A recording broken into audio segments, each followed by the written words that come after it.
실제로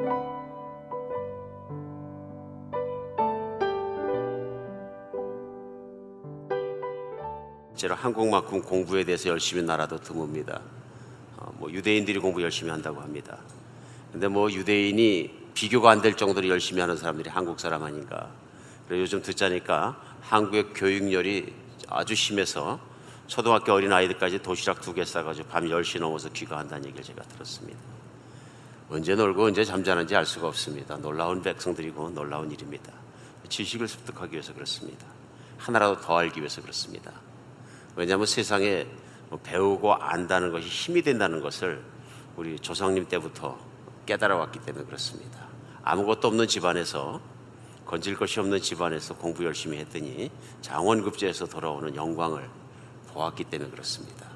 한국 백성들 안에 뼛속에 녹아있는 DNA 안에는 공부 잘하면 성공한다 하는 것이 뼛속에 녹아 있습니다. 그래서 아마 그런 것이 아닌가 싶습니다. 사실 지식이 그렇게 인간의 삶에 나쁘지 않습니다. 많은 도움을 줍니다. 그런데 인간에게 최고의 도움을 주는 것이 있습니다. 그것은 뭐냐면 하나님을 아는 지식입니다. 하나님을 아는 것입니다. 그래서 하나님께서는 하나님의 백성들이 하나님을 알게 하기 위해서 성경책을 주셨습니다. 하나님 말씀을 주셨고요, 성령님을 보내주셨습니다. 그래서 하나님 말씀을 읽는 사람들로 하여금 깨닫고 믿게끔 도와주십니다. 이스라엘 백성은 오랜 역사 속에서 유대인들은 하나님을 알고 하나님을 믿는다고 생각했습니다. 그런 유대인들에게 하나님께서 호세아라는 선지자를 보내서 말씀하실 때 너희들이 나를 아는 지식이 없는 거로 망하는도다. 하나님을 아는 지식이 없는 거로 내 백성이 망하는도다 하고 말씀하셨습니다. 결국 인생을 믿는 사람들에게 뭐라고 말씀하시냐면요, 하나님의 아는 지식이 있느냐 없느냐에 따라서 망하고 흥하는 것이 결정된다 하고 말씀하십니다. 우리는 오늘부터 시작해서 예수님은 누구신가 하는 시리즈 가지고 말씀을 나누게 됩니다. 나는 예수님 많이 알고 있습니다 하는 분에게나, 나는 예수님을 사실은 듣긴 들었는데 잘 알지 못합니다 하는 분에게는 좋은 기회가 되었으면 좋겠습니다. 우리 성경 말씀을 통해서 예수님은 참으로 어떤 분이신가 하는 것을 조목조목 나누는 시간을 갖겠습니다. 오늘은 그 첫 시작으로 요한복음 1장 9절로 14절 말씀이 본문입니다. 그래서 요한복음을 시작하자마자 예수님에 대해서 전합니다. 특별히 성경 복음서는 예수님을 만났던, 예수님을 따라다녔던 제자들이 예수님을 경험하고 배우고 알았던 그 예수님을 전하는 책입니다. 그래서 우리가 성경의 복음서인 요한복음을 열어서 첫 장부터 해서 하나님 말씀을 들어갔을 때 하나님께서 정말로 우리에게 드러내 주시는, 제자들이 만났던 것처럼 실제 살아계시는 현존하시는 하나님을 만나는 그런 기회가 되었으면 좋겠습니다. 오늘 본문 말씀은 시작이요, 요한복음 1장 9절로부터 시작하는데요, 참빛 그 세상에 와서 각 사람에게 비치는 빛이 있었나니 그가 세상에 계셨으며 세상은 그로 말미암아 지은 바 되었을 때 세상이 그를 알지 못하였고 자기 땅에 오매 자기 백성이 영접하지 아니하였으나 영접하는 자 곧 그 이름을 믿는 자들에겐 하나님의 자녀가 되는 권세를 주셨으니 이는 혈통으로나 육정으로나 사람의 뜻으로 나지 아니하고 오직 하나님께로부터 난 자들이니라. 말씀이 육신이 되어 우리 가운데 거하시며 우리가 그의 영광을 보니 아버지 독생자의 영광이요 은혜와 진리가 충만하더라. 하나님을 만났던 사람, 예수님을 직접 만났던 사람 요한이 그가 펜을 들어 적어서 그 예수님을 전하고 있습니다. 그러면서 예수님을 전하면서 첫 번째 그가 말씀한 것은 전한 것은 뭐냐면요, 이 땅에 오신 예수님은 참 빛이었다.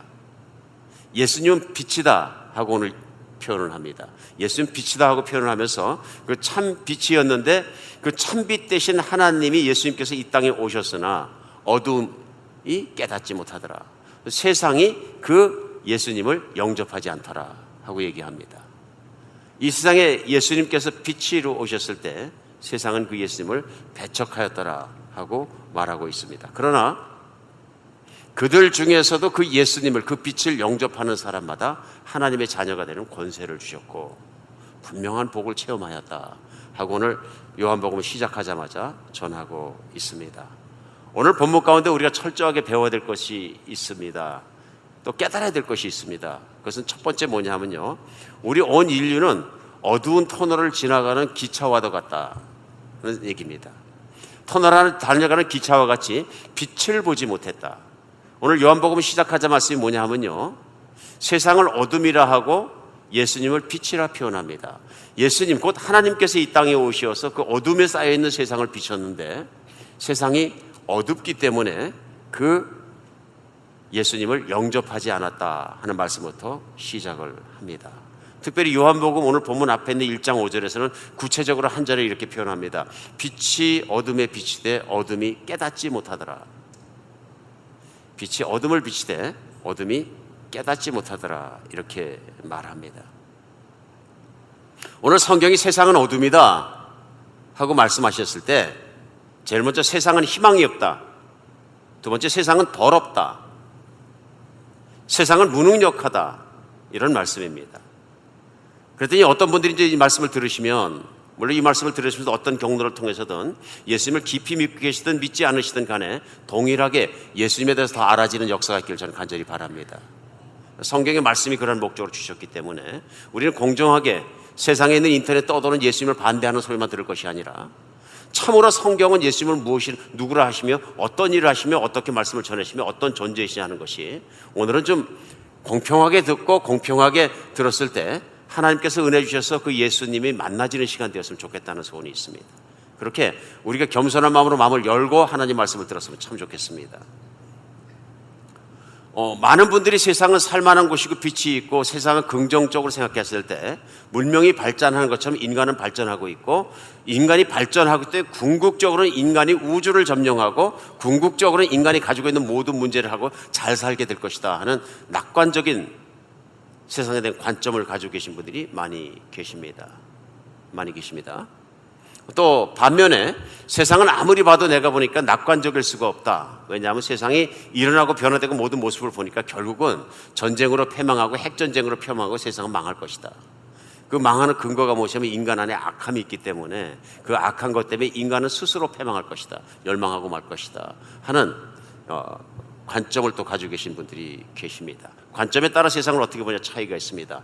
하나님께서 성경을 통해 말씀하실 때 세상은 어둠이다 한마디로 표현하십니다. 어둠. 세상에 빛이 없다 하고 말씀하십니다. 오늘 하나님께서 세상을 어둠이라고 표현하실 때 그 어둠의 가장 큰 이유는 뭐냐면요, 인간 안에 있는 욕망입니다. 인간 안에는 내재된 욕망이 있어서 그 욕망을 채우려고 몸부림치는 사람들의 모습 속에서 하나님이 보실 때 하나님을 찾지도 않고 따르지도 않고 하나님을 구하지도 않는 그런 사람들의 삶을 보면서 인간의 교만과 하나님 앞의 죄악들이 결국은 패망으로 이끌고 간다는 것을 하나님은 말씀하고 계십니다. 영적인 어둠에 대해서 말씀하시는 것입니다. 우리가 오늘부터 나누는 말씀은 많은 말씀이 영적인 말씀들입니다. 눈에 보이지 않지만 영적으로 존재하고 눈에 보이지 않지만 하나님이 계시다는 걸 믿는 믿음에부터 시작을 해야 된다, 그런 얘기입니다. 예수님은 이 땅에 직접 2000년 전에 내려오신 하나님입니다. 그 하나님께서 직접 이 땅에 오셔서 사람의 몸을 입으시고 사람과 대화하시고 사람들에게 하나님을 드러내 주시고 사람들을 만나 주셨다. 놀라운 일입니다. 이 땅에 하나님이 오셨다. 정말 놀라운 일입니다. 이제 이것이 믿어지느냐 안 믿어지느냐 이 차이 속에서 우리는 큰 차이가 인생 속에 변화하는 것을 오늘부터의 말씀을 통해서 분명히 알 수 있고 느낄 수 있습니다. 믿지 않았던 분들에게는 이 말씀 들으면은 하나님이 어떻게 세상에 오느냐, 하나님이 어디 있어 하는 생각을 하실지 모릅니다. 그러나 우리가 분명하게 알 수 있는 건 무엇이냐면요, 인간이 모든 것을 알지 못한다는 것입니다. 인간이 창조자가 계시면 그 창조자의 능력과 그분의 지력을 따라갈 수가 없다는 것입니다. 오늘 세상은 어둠이라고 말씀하실 때 인간이 가지고 있는 가장 큰 문제점은요, 인간 안에 있는 타락한 욕망과 욕심입니다. 이것이 문제가 해결되지 않는 이상 인류의 미래는 어두울 수밖에 없다. 어두울 수밖에 없다. 맞는 얘기입니다. 많은 분들이 생각합니다. 문명이 발전하고 과학이 발전하고 사람들의 지식 수준이 발전해서 이상적인 나라를 만들어가고 계속 발전시켜가면 언젠가는 아름다운 이상향이 오고 영원히 살아가는 시대에 올 것이다. 근데 되짚어 역사를 생각해보고 오늘을 생각해서 미래를 가늠해 볼 때는 그 이론이 맞지 않다는 걸 볼 수 있습니다. 세상에서 좋은 제도가 오면은 잘 살 수 있게 될 것이다. 제도가 인류를 구원하지 못한다는 건 우리가 이미 체험했습니다. 그래서 우리는 이데올로기 전쟁이라는 전쟁을 1960년대, 70년대, 80년대까지 공산주의와 자본주의 양대 진영에서 핵폭탄을 만들고 소련과 미국이 으르렁거리며 싸우며 서로 경쟁하고 협박하는 그 과정을 지내왔습니다. 그런 과정이 왜 그러냐 하면요, 인류 문명 속에 산업혁명이 일어나고 우리가 아는 것처럼 영국에서 산업혁명이 일어나면서 많은 재화들이 창출되었습니다. 그전에는 손으로 옷을 만들고 조직을 짜고 옷감을 만들던 것이 기계에서 방직 공정에 기계를 돌려대니까 몇십 배 빠른 속도로 훨씬 더 질이 좋은 옷들이 나오기 시작했습니다. 무명옷만 입었었는데 보들보들한 옷들이 나오기 시작했고요. 사람들이 놀랍게 그 안에서 막 부자들이 생겨나기 시작했고요.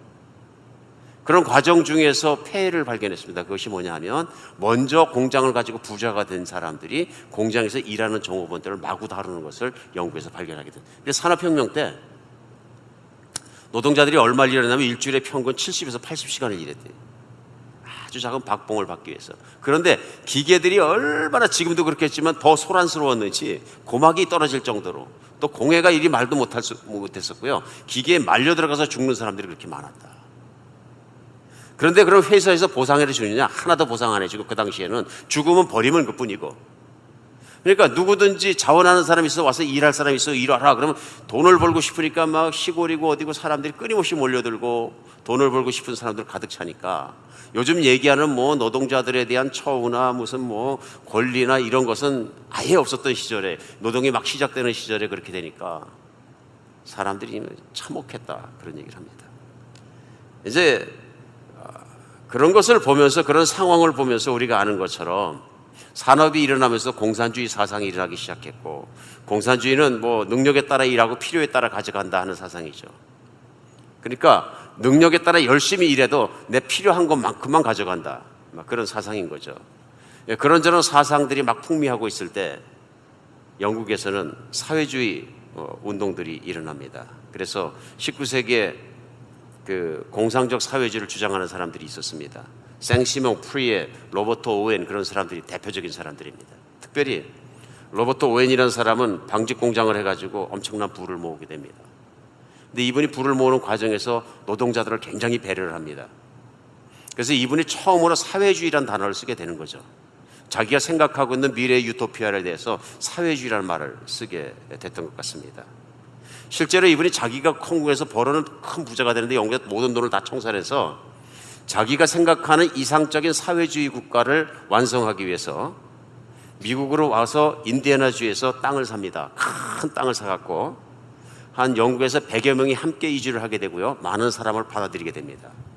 그래서 생산수단을 공유하고 생산물을 공유해서 공산사회를 실행하는 것보다는 자기가 생각하고 있는 사회주의, 철저하게 공동체 구성원을 존중하고 그들의 복지를 생각하며 살아가는, 함께 일하되 노동복지를 창출하고 아이들을 보호하며 살아가는 아름다운 유토피아를 만들기 위해서 인디애나주에서 시작을 합니다.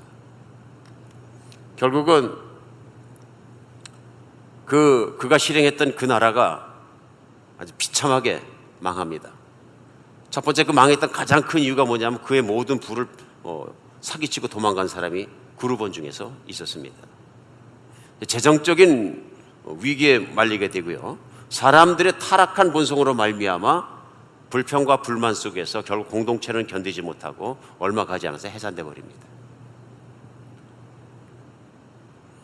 그러면서 그 시대가 지나오면서 오늘날 우리에게 가장 설득력 있게 다가오는 것이 뭐냐면 자본주의입니다. 분배에 초점을 맞추는 것보다는 생산에 초점을 맞춰서 사람들이 능력만큼 일하고 능력만큼 가져가는 데 초점을 맞추면 결국은 더 열심히 일하게 된다. 그러니까 우리는 얘기합니다. 북한이 그렇게 못 사는 것도 공산주의 했기 때문이고, 열심히 일하지 않을 때 남한이 그렇게 잘 사는 건 능력만큼 일하고 능력만큼 가져가는 것 때문에 그렇다, 그렇게 얘기합니다. 그래서 자본주의를 철저하게 신뢰합니다. 자본주의가 인간에게 희망을 주는 제도라고 생각하는 분조차 없지 않아 많이 계신 것 같습니다. 근데 사실은 자본주의라는 제도는 따지고 보면 아주 원초적이고 원시적인 무식한 이론입니다. 저는 그렇게 생각합니다. 왜 무식하냐 하면요, 정글의 법칙입니다. 정글에 가면 맹수들이 있고요, 힘이 센 동물들이 있고요. 정글의 법칙은 뭐냐면 그렇죠? 양육 강식입니다. 힘이 세면 잡아먹고요, 힘이 약하면 못 먹습니다. 그래서 집단 생활하는 늑대나 이런 동물들도 세계에서 관찰해보면 무슨 일이 나냐면요, 다 같이 사냥몰이를 합니다. 동물을 잡았어요, 사슴 한 마리를. 그럼 어떡합니까? 다 같이 사이좋게 뜯어 먹습니까? 아닙니다. 힘 제일 센 놈이 먼저 먹습니다. 두목이 다 먹고 나서 배가 부를 때 탁 물렀으면 부두목격되는 무리기들이 우 몰려들어가 뜯어 먹습니다. 그랬는데 만약에 힘이 없는 자가 거기서 먹으려고 그러면 콱 물어버립니다. 그러니까 힘이 없는 늑대들은 주변을 갖다 빙글빙글 돌면서 기다리는 거죠. 그들이 배가 불러서 만복감에 더 이상 먹을 수 딱 떨어졌을 때 이제 힘이 없는 동물들이 가서 먹습니다. 결과는 많이 먹은 늑대는 점점 세지고요, 못 먹은 늑대는 점점 힘이 없어집니다. 오늘 주일 아침에 강단에서 자본주의 비판론에 대해서 얘기하는 것이 아니고요, 우리가 믿고 있는 자본주의라는 건 결국은 본능적인 것이되 그렇게 대단히 이상적인 것은 아니다. 그런 경쟁 속에서 경쟁적으로 살면서 문명을 이루고 문화를 이루고 부를 더 이루고 뭔가를 발전시킬 같은 걸 보이지만 결국은 가진 자가 더 점점 부자가 되고 점점 힘이 세지고, 그러니까 떠나온 조국에서 요즘에 뭐 금수저, 은수저, 흙수저 하면서 막 하는 이유는 이해가 갑니다. 과거에 95% 이상의 배가 고프고 다 못 살 때는 괜찮았어요. 공부 잘하는 몇몇 사람들이 그저 공무원도 되고 조금 나아졌거든요. 그래서 액세스가 있었습니다, 세상을 나가는. 근데 이제는 집값도 비싸지고 도저히 안 되니까 가난은 운명이다 이렇게 받아들이기 시작한 거예요. 그렇죠? 부가 분배되지 않고 자꾸 가진 사람에게 편집되고 몰려드는 이런 현상들 때문에 세계는 고통을 겪고 있습니다. 어저께 나온 뉴스에 그 유엔에서 발표한 것을 MBC에서 발표한 그 뉴스입니다. 그게 뭐냐면 지금 당장 7월 달까지 40억 불이 동원되지 않으면 세계에 있는 수백만 명이 먹을 것이 없어서 죽는다. 다른 걸로 죽는 게 아니라 먹을 것이 없어서 죽는다. 그러면 어린이를 포함해서 수백만 명이 먹을 것이 없어서 굶어서 죽는 거예요. 여러분, 인간이 죽는데 가장 비참한 게 뭐냐? 굶어 죽는 겁니다. 그냥 몇 개 굶었다가 아니라 굶어서 죽는 걸 얘기하는 것입니다. 근데 아직도 우리 인류가 살고 있는 지구촌 안에는 먹을 것이 없어서 굶어서 말라 비틀어져 죽어가고 있는 사람이 수백만 명이 있다. 놀라운 일이죠. 근데 사실은 전투기 몇 개 안 사면 구제할 수 있습니다. 맞습니까? 핵폭탄 몇 개 안 만들면 다 구제할 수 있습니다. 그만한 돈이 미국에도 있고 선진국가에 얼마든지 있습니다. 그럼에도 불구하고 인류의 경쟁의식과 인류의 정말 욕심과 인류의 자기를 지키는, 자기를 사랑하는 의식이, 자기 나라만 사랑하는 의식이 결국은 사람을 죽게 만듭니다. 이것은 인간 안에 있는 문제입니다. 제도가 해결하지 못하는 문제이고 인간 안에 있는 어두움이 세상을 어둡게 만드는 것입니다. 세상이 문명이 발달하고 잘 살게 되었는데 오늘날도 왜 똑같은 방법으로 몇천 년 전처럼 창을 만들고 칼을 만들고 군사력을 키웠던 것처럼 오늘날도 전 국가의 돈을 갖다 모아가지고 1년에 전 국민이 버는 돈에 생산하는 재화의 4% 심지어는 10%까지를 그 어마어마한 돈들을 군사비에 쓰고 있습니까? 강해지고 싶어서, 경쟁적이 되고 싶어서, 군림하고 싶어서. 이것이 오늘 성경은 어둠이다 하고 말씀하십니다. 어둠이다. 세상은 어둠에 갇혀 있다. 인간은 자기를 믿고 인간은 교만하고 인간은 욕심이 많고 하다는 것은 역사를 통해서 이미 증명된 사실인 것입니다. 인간을 보면 희망이 없다, 그런 말씀입니다.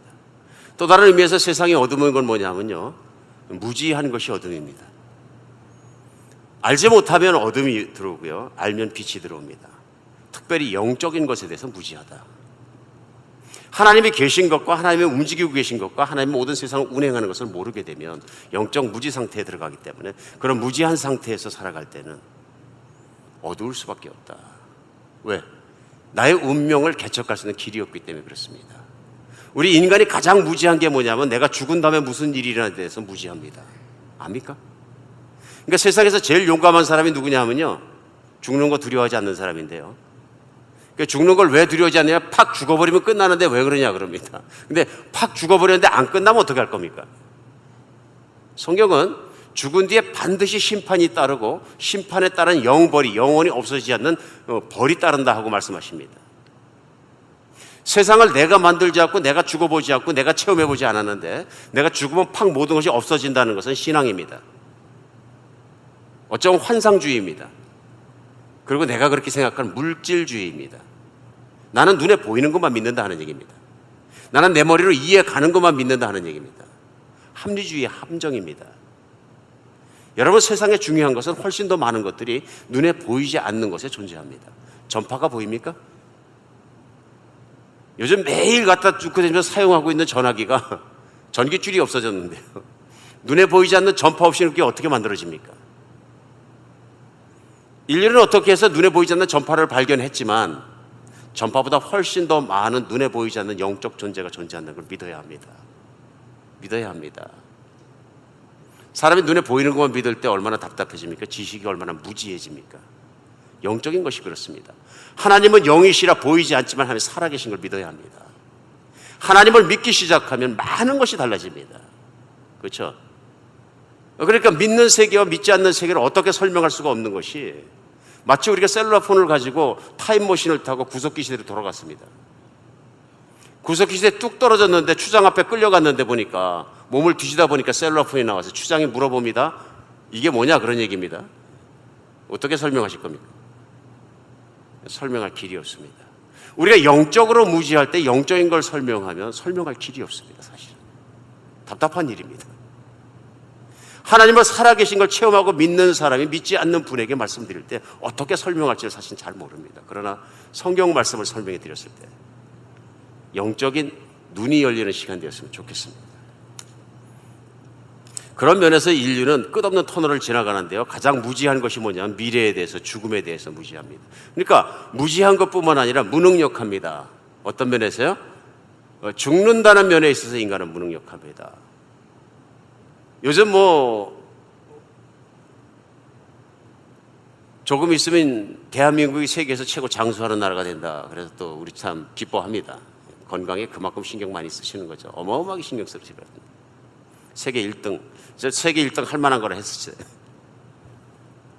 근데 그래서 100세를 산다, 달라질 건 별로 없는 것 같습니다. 그렇죠? 뭐 그렇게 크게 달라집니까?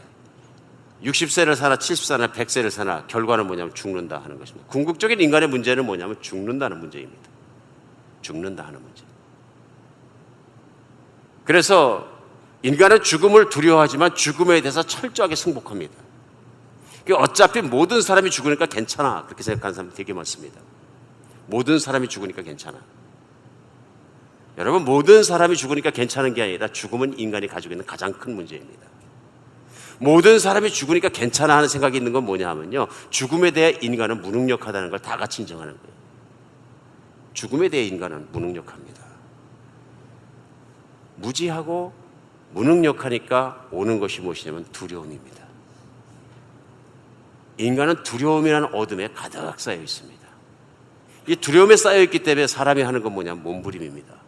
그게 무슨 몸부림이냐면요, 살아있는 기간 중에 먹고 마시고 잘 쓰고 놀다가 빨리 죽으면 그뿐이다 하는 생각입니다. 이건 무지한 삶입니다. 인간이 아무리 지적일지라도 내가 가지고 있는 무지와 무능력의 문제, 죽음에 대한 문제를 해결하지 않고서는 인간은 참 인간다워질 수는 없는 것입니다. 없습니다. 왜냐하면 극한적인 생각 속에 살아가기 때문에 그렇습니다. 결론을 내겠습니다. 인간은 어둠인데 그 어둠의 문제를 스스로 극복할 수 있는 능력이 인간에게 없다. 이게 성경 말씀입니다. 그래서 하나님은 이 땅에 오셔야 했습니다.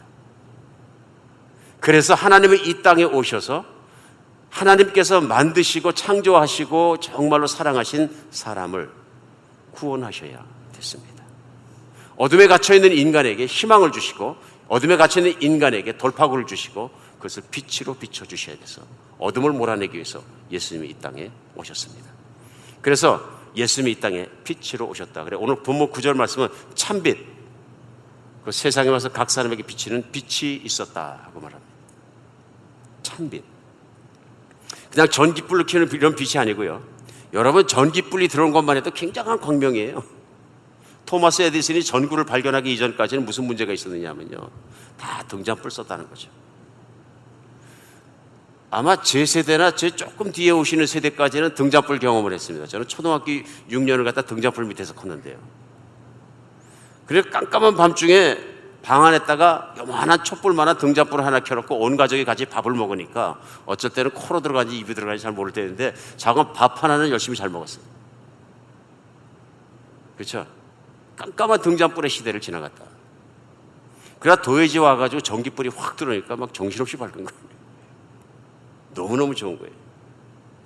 우리 선교지 깊은 곳에서 선교하시던 선교사님 자녀들이 전기가 없는 곳에 계속 살았는데 태어나서 거기서 자라가지고 이제 갑자기 10년 만에 한국을 방문한다고 공항을 나갔는데 공항에 전기불이 환하게 되게 애들이 계속 공항을 막 뛰어다니더래요. 너무 좋아가지고 눈 처음 본 애들이 눈 오는 날 막 뛰어다니는 강아지처럼 그냥 공항을 좌우로 막 뛰며 전기 봐라 그러더니 깜깜한 세상 속에서 밝은 세상이 온 것이죠. 인류가 어둠의 터널 같은 달리는 기차처럼 어둠 속을 계속 달려갈 때는 빛이 무엇인지 모릅니다. 터널을 확 빠져나갈 때 빛의 힘을 아는 것입니다. 오늘 예수님은 이런 캄캄한 세상 속에 참 빛으로 오셨습니다. 우리에게 오신 생명의 빛이십니다. 죽음의 문제로 쩔쩔매던 인간들에게 인간이 죽지 않고 영원히 살 수 있는 길을 비춰주시는 생명의 빛이십니다. 욕심이 많고 악해서 살아가면서 인간이 공동체를 꾸리고 살아갈 때에는 아플 수밖에 없고 싸울 수밖에 없고 경쟁할 수밖에 없고 질투할 수밖에 힘들 수 없는 인간의 본질을 악한 본질에서 선한 본질로 바꿔주시는 인류에 대한 희망으로 오셨습니다. 그래서 예수님은 하나님이시면서 이 땅에 사람으로 오셨습니다. 사람을 변화시키기 위해서 오셨습니다. 사람 안에 빛을 주시기 위해서 오셨습니다. 그래서 오늘 세 번째입니다. 누구든지 오늘 본문 말씀대로 예수님을 받아들이면, 영접하면, 예수님께서 이 땅에 오신 하나님이시며 그분께서 나를 구원하실 수 있는 구원자이시며 그분만이 미래의 모든 것을 해결할 수 있는 창조자 하나님이신 걸 내가 믿으면 하나님의 자녀가 되는 권세를 주셨다고 성경은 오늘 말씀하고 있는 것입니다. 인류에게는 희망이 없지만 예수님을 영접하게 되면 분명한 변화가 일어납니다. 왜냐하면 예수님은 십자가에서 죽으시고 3일 만에 부활하셨기 때문에 그렇습니다. 성경은 이 예수님께서 참 빛으로 어둠의 죽음을 체험하시고 또한 빛 대신 부활을 통해서 그 빛을 우리 모든 믿는 사람에게 주셨다고 선포하고 있습니다. 사랑하는 여러분, 예수님은 생명의 빛이십니다. 예수님은 정말로 참 빛이신 게 왜 참 빛이냐면은 악이 하나도 없으십니다. 이 세상에서 최고 좋은 공동체는 어떤 공동체냐면요, 악이 하나도 없는 곳에 살아가는 것이 제일 편안한 곳입니다. 그렇지 않습니까? 우리가 왜 비싼 돈 들여갖고 어렵게 살면서 좋은 동네 합니까? 제일 먼저 왜 그렇습니까? 애들이 안전하게 잘 클 수 있기 때문에. 이게 좋은 동네는 어떤 동네냐? 마음 놓을 수 있는 동네입니다. 아무리 좋은 동네를 하더라도 마음을 놓고 살 수 없으면 좋은 동네가 아닙니다. 제가 방문하면서 남미 어느 나라에 보니까 그 교민들이 그런 말씀하세요. 이 나라는 그저 총 들고 강도하는 강도만 없으면 세계에서 제일 좋은 나라입니다. 근데 문제는 뭐냐면 강도가 골목마다 있는 거예요. 그래서 그 말씀을 하신 자매님 보고 자매님 강도 몇 번 당했어요. 저는 강도의 모양별로 건수별로 다 당했습니다. 새벽기도 하다가 나와서 털린 것부터 시작해갖고 길거리에서 차 세워놓고 다 털린 것부터 시작해서 집에 들어서 총 들고 다 털은 거, 가게 들어서 털은 거 종류별로 저는 다 당했습니다. 살아나온 게 기적이네요. 그러니까 기적입니다. 저도 거기 다니다 보니까 떨리더라고요. 거기서 집회를 마치고 길을 걸어가는데 한 그룹의 우리 사람들이 걸어가는데 제가 맨 뒤에 걸어갔는데요. 멀쩡하게 생긴 사람이 와서 누가 자꾸 주머니 뒤에서 만지는 것 같아. 그럼 이상하게 해가지고 이렇게 만지니까 또 없어지고 또 만지는 것 같아. 또 보면 또 없어지고. 그래 이번에는 느낌이 오는 순간 획 돌아봤더니 그 남미에 있는 한 사람이 와가지고 한 40살쯤 먹어 보이는데 제 주머니를 뒤지는 거예요. 이쪽 주머니 뒤지도 안 되니까 이쪽 주머니 뒤지고 다 사방 뒤지는 거예요. 그래서 제가 쳐다봤죠. 그때 그분 표정이 뭐냐면 왜 쳐다봐 하는 표정이에요. 왜 쳐다봐. 그래서 섰는데 일행 가버리고 그 사람하고 쳐다보고 서 있는 순간에 너댓 명의 건장한 사람이 쫙 저를 둘러싸고 있는 거예요. 그때서 알았어요. 이 사람들이 지갑을 빼면 옆 사람한테 넘겨주고 옆 사람한테 넘겨주고 그냥 가버리는 사람들이다. 그래서 따라가면 권총들이 된다. 살만한 나라입니까? 못 살아요. 불안해서 못 살아요. 못 삽니다. 어둠이 있기 때문에 그렇죠. 세상이 그렇습니다. 죽음 때문에 두려워합니다. 인간의 악함 때문에 두려워합니다. 나 자신 때문에 두려워합니다. 내가 무슨 짓 할지 몰라요. 예수님 믿으면 어둠이 물러갑니다. 예수님만이 빛입니다. 11살 때까지는 어머니 밑에서 성경 훈련 잘 받고 영국에서 태어나서 건실하게 잘 살았습니다. 어머니가 갑자기 돌아가셨어요. 아버지가 배를 타는 분이셨는데 예전에 아마 그 배 타는 분들이 거친 바다와 싸우다 보니까 성품들이 아주 거칠었던 것 같아요. 그래가지고 어린 나이에 선원이 돼가지고 아버지를 따라가지고 선원 생활을 시작합니다. 그러니까 그 나이에 티네이저 나이를 크면서 이 인간이 거칠어지고 깡패같이 변하고 막 사정없이 거칠어서 나중엔 자기도 선장이 됐는데 수입이 좋다는 얘기를 듣고 노예를 팔아먹는 선장을 합니다. 그래 아프리카에서 노예를 붙들어가지고 미국 대륙이나 이런 데 갖다 파는 역할을 하는 거죠. 근데 이 사람이 노예 상인 중에서도 악한 것으로 악명난 사람. 그래서 뭐 말 안 되는 노예가 있으면 본보기로 죽여가지고선 바다에 던지는 걸 그냥 일삼는 그런 사람이었다고 합니다. 깡패 중에 깡패가 된 거죠. 포악한 사람이 된 거죠. 어느 날 배를 인도에서 가다가 배가 큰 풍랑에 만납니다. 막 곤두박치고 올라오는 걸 계속하는데 그 환란을 18일간 계속합니다. 그러니까 살아있다는 확신이 안 되는 거예요. 죽음의 두려움 앞에서 이 사람이 무릎 꿇고 기도합니다. 하나님, 저는 자비를 받을 만한 가치가 없는 사람입니다. 제 악한 건 제가 압니다. 그런데 저를 불쌍히 여기서 한 번만 좀 살려주십시오. 한 번 살려주시면 제 하나님 잘 믿겠습니다. 진짜로 회개했다 그래요. 진짜로. 18일간을 곤두박질 치고 난리치던 배가 하나님의 은혜로 살았어요. 이 사람이 그 기도한 것을 기도하고 교회를 다시 나가서 예수님을 영접하고 새 사람이 됩니다. 새 사람. 그래 결국 당시에 유명했던 조지 윌필드 목사님의 설교를 듣고 목회자로 헌신해서 목회자가 되고 노예 매매를 반대했던 존 웨슬리 목사님의 설교를 듣고 노예를 반대하는 운동에 앞장서게 됩니다. 자기가 노예 상인이었지만 예수님 믿고 나서 보니까 그렇게 살아면 안 된다고 외치는 사람이 됩니다. 그러면서 결국은 평생을 살다가 마지막에 인생의 마지막 때 마지막 날 그가 막 돌아가시고 나자 영국에서 노예제도가 폐지됩니다. 폐지됩니다. 바로 그분이 작곡하시고 작사하신 찬양이 그 유명한 나 같은 죄인 살리신 주 은혜 놀라워. 나 같은 죄인 살리신 주 은혜 놀라워. 찬양합니다. 9.11 테러 사건으로 3,000명에 가까운 사람들이 죽었을 때 미국 대통령과 강요들이 모여서 이 어메이징 그레이스 나 같은 죄인 살리신을 함께 불렀습니다. 온 국민이 울었습니다. 얼마 전에 흑인교회에 와서 생각이 잘못된 한 백인 청년이 많은 흑인 교인들을 총으로 쏴서 죽였을 때 오바마 대통령이 어메이징 그레이스를 불러서 그 찬양 한 곡 앞에 온 국민을 하나 되게 만든 일이 있습니다. 우린 하나님의 은혜가 필요합니다.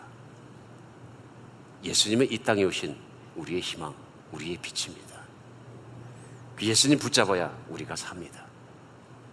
우리 예수님을 오래 믿은 사람에게도 마찬가지입니다. 때에 따라서는 예수님의 빛이 내 마음에 가득하고 내 가정에 가득하고 내가 그 정말로 선함과 깨끗함과 그 다음에 모든 예수님을 따라서 내 파평한 삶을 살다가도 나도 모르는 사이에 세상에 어둠이 밀고 들어오는 것을 방치해서 내 마음이 어둠이 될 때가 있는 것을 체험합니다. 에베소 5장 8절에 이렇게 전합니다. 너희가 전에는 어둠이더니 이제는 주 안에서 빛이라. 빛의 자녀들처럼 행동하라. 우리의 마음이 어두워지는 것은 예수 그리스도를 주님으로 받아들이지 않았기 때문에 그렇습니다. 우리 마음에 희망이 없는 것은 희망의 주인이신 하나님을 만나지 못했기 때문에 그렇습니다. 하나님은 살아계십니다. 하나님은 나와 세상을 만드시고 어느 우주를 다스리시고 그것을 움직이시는 창조자이십니다. 하나님은 그 아들 예수를 아끼지 않고 내 생명을 위해서 내어주신 선함이 끝까지 하신 선하고 선한 분이십니다. 인간이 아무리 교만할지라도 하나님은 선하십니다. 오늘 성경의 메시지는 그것입니다. 인간이 아무리 자신을 믿을지라도 무능력함으로 말미암아 죽음의 문제나 미래의 문제를 해결하지 못하고 두려움에 떨 때도 하나님은 해결해 주시고 하나님은 우리에게 분명한 영생을 영원히 살아가는 삶을 주실 것입니다. 우리 예수님을 믿다가도 마음이 휘청거릴 때마다 내 마음에 어둠이 있을 때마다 우리 예수님을 바라보고 말씀으로 내 안에 있는 어둠을 쫓아내고 깨끗한 여러분과 제가 되었으면 좋겠습니다. 내 마음속에 어둠이 있습니까? 내 가정에 어둠이 있습니까? 때에 따라서는 교회 안에까지 어둠이 밀고 들어옵니까? 우리 예수 그리스도의 빛으로 진리로 말씀으로 믿음으로 싸워서 내쫓을 수 있는 여러분과 제가 되었으면 좋겠습니다. 어둠은 불신앙을 타라 들어옵니다. 내가 믿음이 있는 순간 어둠은 물러납니다. 그러나 내가 믿음의 스위치를 켜지 않으면 내 마음속은 어둠으로 붙잡히게 됩니다. 믿음의 스위치를 올리시기 바랍니다. 예수님은 살아계십니다. 육신의 끝이 아니라 우리에게는 모든 것이 시작인 것을 분명히 믿으시기 바랍니다. 믿음의 빛이 들어오는 시간 되었으면 좋겠습니다. 기도하겠습니다.